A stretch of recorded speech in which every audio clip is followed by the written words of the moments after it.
Hey everyone, and welcome to one of my last videos of 2022, and as you can tell by my way I'm dressed, I'm a big Mortal Kombat fan.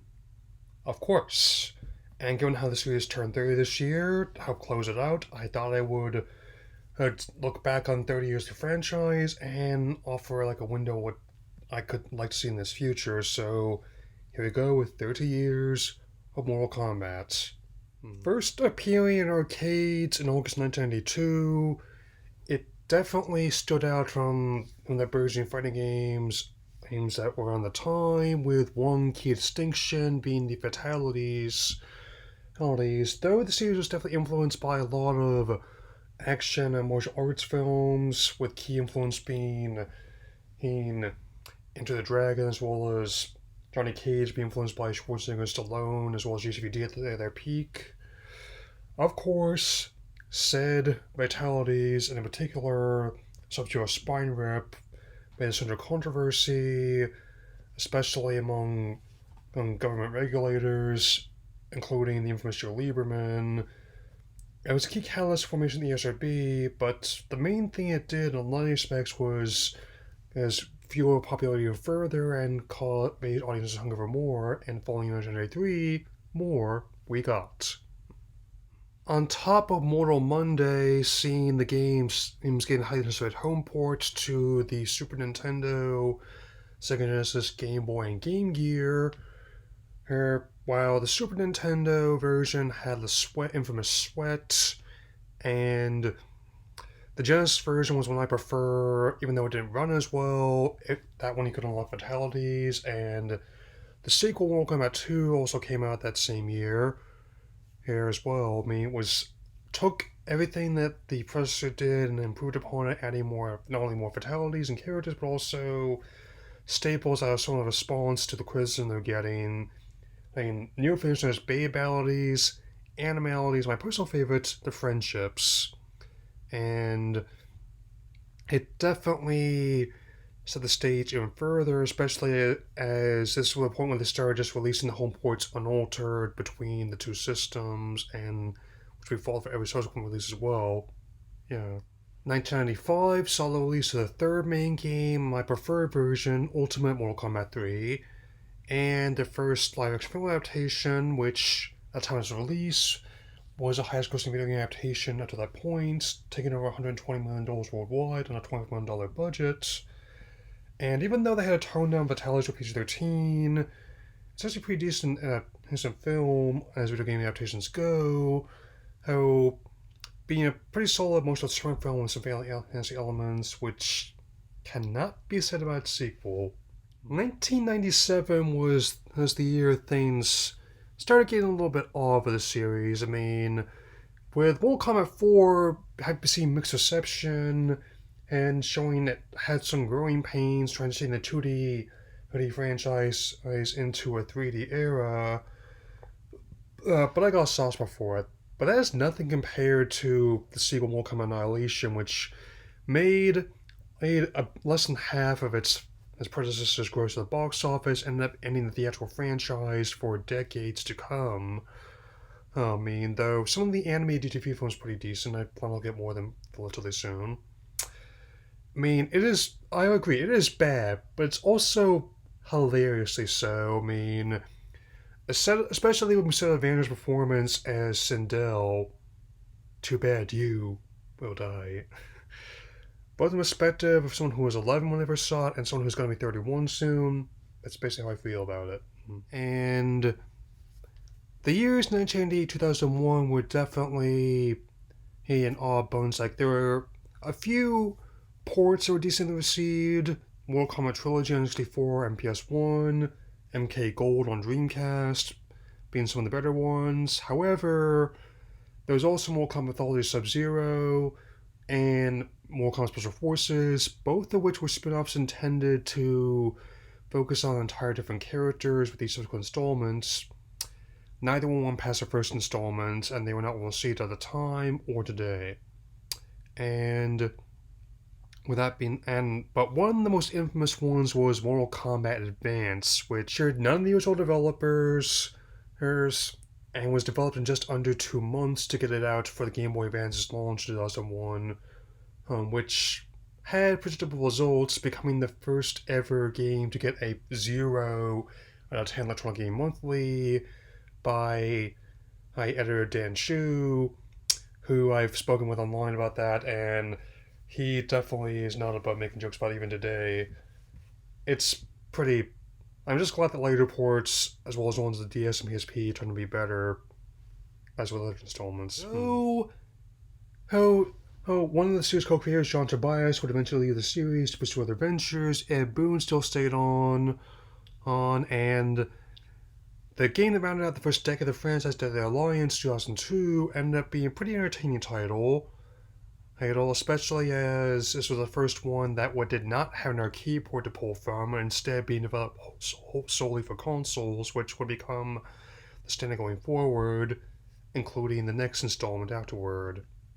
2004, Mortal Kombat Deception, which ended up being the 6th main installment of the franchise, and even though it was starting to show its age in 2004, I still consider it to be like a deadly good time, all things considered. And I definitely, like with another video I've got ready to go for tonight, focusing mainly on the primary main installments, though I will mention spin-offs throughout at me whenever I can. And with 2006, Mortal Kombat Armageddon, which was the 7th main installment in the franchise, and was also one of the first to be released on that current generation of systems, that being the Xbox 360, PS3, and also got ports on the PSP, as I mentioned, as well as Nintendo Wii even. It's like, Armageddon it, I'm a getting it. Yeah. That said, nothing lasts forever, as one might imagine. 2008 was the last year Midway was in operation, becoming a casualty of the financial crisis at that time frame, and with the last game published under their leadership being Mortal Kombat vs. DC Universe, and unfortunately, or sales, though thankfully, one storyline that Black Rain colors the individual whole IP survived after the catalog was bought by Warner Brothers. Which, with DC getting its own games with Injustice, and what I'm going to be talking about next. In 2011, just shy of the 20th anniversary of the franchise, a reboot got back to basics and was simply titled Mortal Kombat, also unofficially known as Mortal Kombat 9, since it's the 9th main installment in the franchise. And I'd say under both Warner Brothers and NetherRealm, it definitely has gone from strength to strength. On top of bringing a lot of characters back, it just got back to basics, like delivering like the over-the-top bloody violence and complex fighting mechanics that people still love today. And especially with some of the new fatalities and the X-ray moves.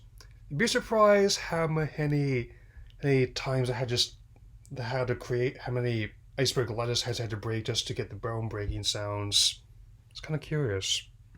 In 2015, we got Mortal Kombat X, or Mortal Kombat 10, however you want to call it. I personally think it's one of the best installments in the series, Mortal Kombat 2, and especially in the case of the version I have, Mortal Kombat XL, which has all the fighters and fatalities in there as well. It definitely is one of my favorite installments once I played in years, and definitely I never pass up a chance. I was wasting no time in installing like the classic fatalities, which sometimes it just seemed like they slipped to a spine rip, and other ones in HD. You have no idea how happy it made me. Yeah.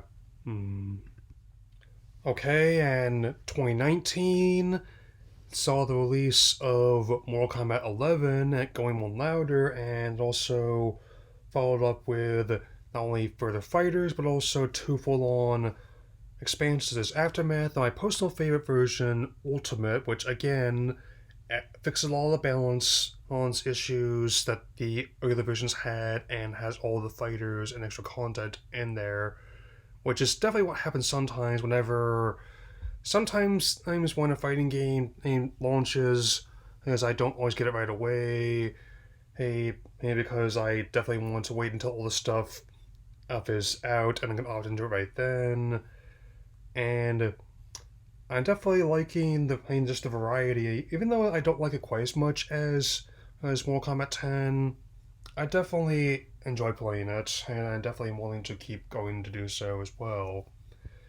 Plus, there's a couple more moments I want to address even further. The year 2021 saw the release of the highly anticipated reboot of the film franchise, simply titled Mortal Kombat, and I have to say, especially as a fan of Vast Improvement over Annihilation, and especially coming out in the wake of both Detective Pikachu and Sonic also raising the bar for video game adaptations, and I'm not a bit surprised not only did it manage to make quite a bit of money, but also for the Project Popcorn, where they basically simultaneously released their whole entire their slate, both theatrically on HBO Max. They claimed it was one of the biggest successes alongside DC content, also versus Con, even Space Jam New Legacy. Hey, so I'm not a bit surprised that the sequel, which is currently on track for 2023, got spared the wrath of Zaslav, have main. And I have to say that my most wanted character is going to be Shao Kahn as the villain on the main, especially to get someone who's big to play him and ideally knows martial arts. I mean, especially since the cast and George Simon Coyle also signed on. I think they're currently filming in Australia, but I better start wrapping this up. All of that brings us to the year 2022 and beyond. And on top of a mobile game being announced, development continues on the 12th main installment, which, given the story threads in the 11th game, is going to be another reboot, it seems. And whatever it entails, I definitely expect it to be good, and I welcome it. Especially with carving out one of the major fighting game franchises alongside Street Fighter and Tekken, both of which I have respect for, especially Tekken, man. And I certainly hope that whatever Street franchise takes in the future, it'll keep on keeping on and keep on bringing the pain and the pleasure as it continues. That'll be all for now. I'll see you all again very soon with a couple more videos I'll close this year. Take care, everyone.